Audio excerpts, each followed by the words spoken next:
নমস্কার। আজ আমি তৈরি করব মিষ্টি দই।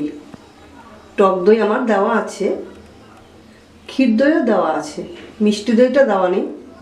মিষ্টি দইটা আমি তৈরি করছি কেমনভাবে একবার দেখে নিন। এই জায়গায় আমি 1.5 কেজি গরুর দুধ নিয়েছি।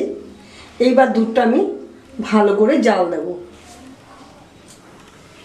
গ্যাসটা আমি জ্বালিয়ে দুধটা আমি বসিয়ে দিয়েছি। দুধটা আমি ভালো করে জাল দেব। এতে সময় লাগবে 10 থেকে 15 মিনিট। দুধটা 6-7 বার করে এরকম করে উতলাবে। উতলিয়ে দুধটা ঘন হবে, তাহলে দইটা খুব সুন্দর হবে। এই জায়গায় আমি 2 কাপ চিনি নিয়েছি। চিনিটা নিয়েছি।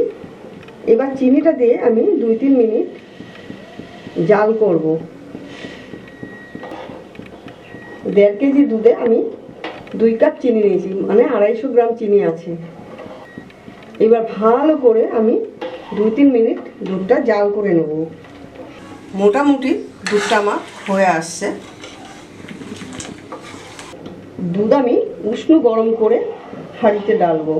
আপনার ইচ্ছা করলে একটা আঙ্গুল ডুবিয়ে দেখবেন, যেন আঙ্গুলটা যেন সয় গরমটা। সেই অনুপাতে আপনারা হাঁড়িতে বা বাটিতে বা কাচের বাটিতে, স্টিলের গ্লাসে, স্টিলের বাটিতে দইটা তৈরি করতে পারেন। দুধের সঙ্গে চিনিটা আমি ভালো করে জাল দিয়ে নিয়েছি। এবার আমি দুধটা নামিয়ে দেবো ঠান্ডা হওয়ার জন্য। আরেকটা কড়াই ছোট্ট বসিয়ে দিলাম, ক্যারামেলটা তৈরি করব। এতে আমি চিনিটা দিয়ে দিচ্ছি, নাড়াচাড়া দিচ্ছি। চিনিটা গলবে, ক্যারামেল তৈরি হবে। এতে 1 ফোঁটাও জল দেবেন না।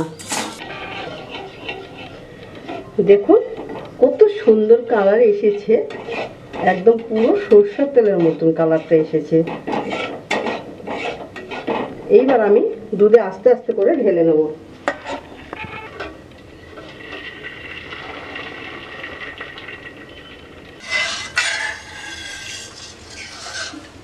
ক্যারামেলটা দেওয়ার পর দুধটা খুব সুন্দর একটা কালার এসেছে। এতে আমি দেব 1 চামচ টক দই। টক দইটা দিয়ে আমি ভালো করে মিশিয়ে নেব। খুব সুন্দর করে নাড়াচাড়া দিয়ে মিশিয়ে নেব। এতে আমি দেব এলাচ গুঁড়ো 4খানা এলাচ নিয়ে আমি একটুখানি গরম করে নিয়েছি। এরপর আমি এলাচ দানাটা শিলনোড়ায় গুঁড়ো করে নিয়েছি। এতে আমি দিয়ে দিচ্ছি, খুব সুন্দর একটা ফ্লেভার আসবে।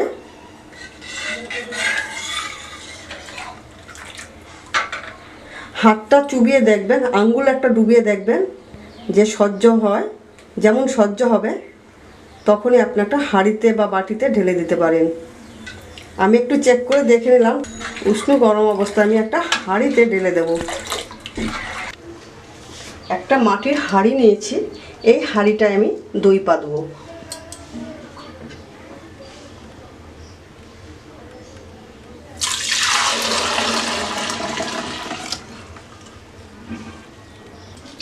এইবার আমি 8 ঘন্টার জন্য ঢেকে রেখে দেব। এই হাঁড়িটা একটা গরম জায়গায় রেখে দেব। শীতকাল হলে একটু টাইম বেশি লাগবে, 10 থেকে 12 ঘন্টা লাগবে। আর গরমকাল হলে 7 থেকে 8 ঘন্টার মধ্যে জমে যাবে। 8 ঘন্টা হয়েছে, আমি দইয়ের ঢাকনাটা খুলে দিচ্ছি।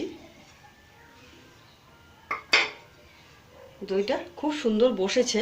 আমি একটু কেটে দেখিয়ে দিচ্ছি দইটা কেমন জমলো।